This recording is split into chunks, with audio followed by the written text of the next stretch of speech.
homicides. And this whole idea that crime is down is just unfounded. Secondly, which is very disturbing to me, is our police commissioner is leaving, and I was disturbed the first time. We have a beautiful police force, a good, effective police force in the city of Philadelphia, and to say that out of our 6,000 police personnel, there's not one who is qualified to be the commissioner does not go well for morale, doesn't go well for unity and police and bonding together. You know, we have police officers who've worked hard, and they're born and raised in this city, and they work very hard to work their way up to get to be police commissioners so they can leave their mark. And they say, I did something well for Philadelphia, I did something for it. And then here comes a mayor who says, you're not good enough. Well, let me ask you this.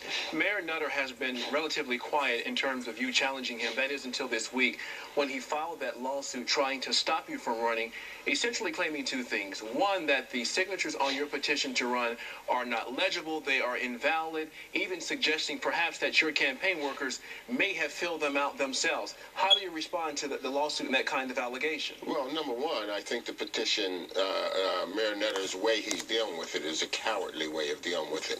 If Mayor Nutter has a problem with my petitions, then he should have been the one to challenge my petition. And I think there's an ethical question here, too. Number two, you go out and you solicit 3 private citizens to bring a complaint against me, and then you pay for them out of your own campaign fund. Something ethically wrong about that coming from the ethical guru of the city of Philadelphia. You know, now, my petitions are, I mean, there's absolutely nothing wrong with it. We'll prove that today. What about that coming from the ethical guru of the city of Philadelphia?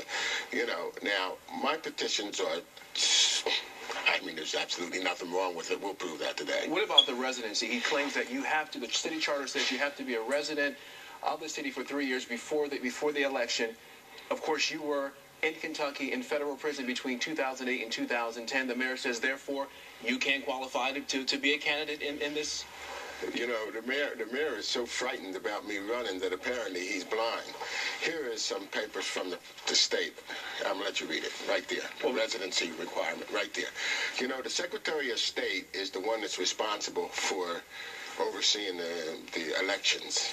And right here, coming from the president, it says that your last residence where you were prior to going to a penal institution is your residence. And you're saying you were in Philadelphia? Stated right there. No, okay. I'm saying the state says, you should read it, sir. The state says right there for inmates. This is for people who have misdemeanors in the penitentiary. It states right there that their last address is where their residency is. Okay, we'll have to stop there, Mr. Street. Thanks for coming by our studio and clearing up what you would call some misconceptions about your validity in terms of running for the next mayor of Philadelphia. Thank you. Meanwhile, stick with us. We're back in a moment.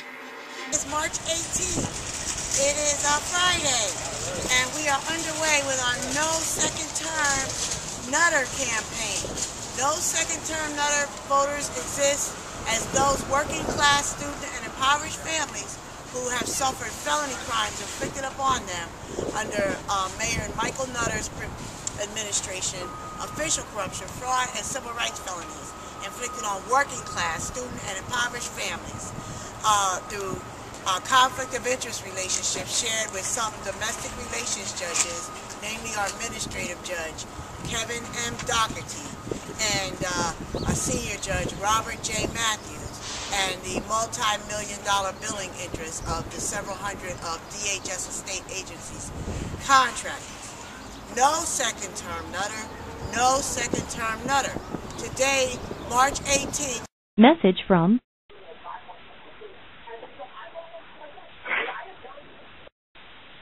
Roxanne, this is Brian.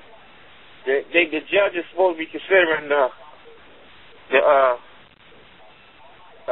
Milton Street and Nutter matter over the weekend. But ain't it kind of pathetic that a man who don't want nobody else to have a fair trial in a Philadelphia court runs the court when he can't have his way? Let's see what kind of sorry-ass man this is. Peace.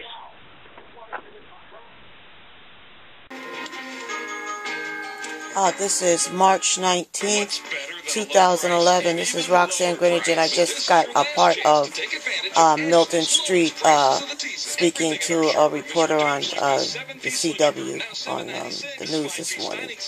All right, regarding Michael Nutter trying to exclude him from running, running against him. No second term Nutter.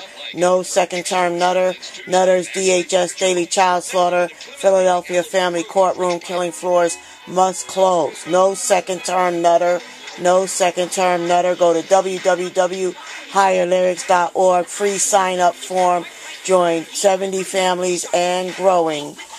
$1 billion class action will sue City of Philadelphia DHS Philadelphia Family Court for official corruption, fraud, civil rights felonies inflicted upon working class, student, and impoverished families of Philadelphia County.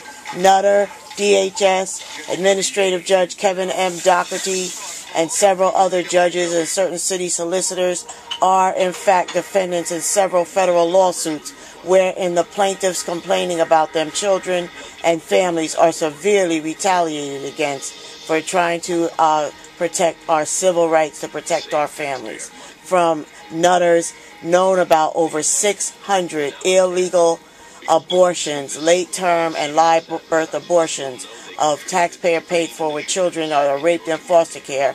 The taxpayers of Pennsylvania are forced to pay for children to go across the bridge to New Jersey to have abortions when they were raped in foster care, usually late term and live birth abortions. That Michael Nutter knows about over 600 of them and continues to have closed-door meetings with DHS, who's a co-defendant with him. And we have to pay for his white-collar defense firms that just filed that petition to exclude a candidate for running against him. Yesterday, we paid for that over $100 million last year for him to have Ballard's Bar private law firms represent him instead of the City of Philadelphia Civil Rights Tax Unit. The Civil Rights Unit. All right, which we're also paying for that too. No second term Nutter. No second term Nutter. No second term Nutter. Philadelphia's family courtroom killing floors. NUTTER'S DHS daily child slaughter must close.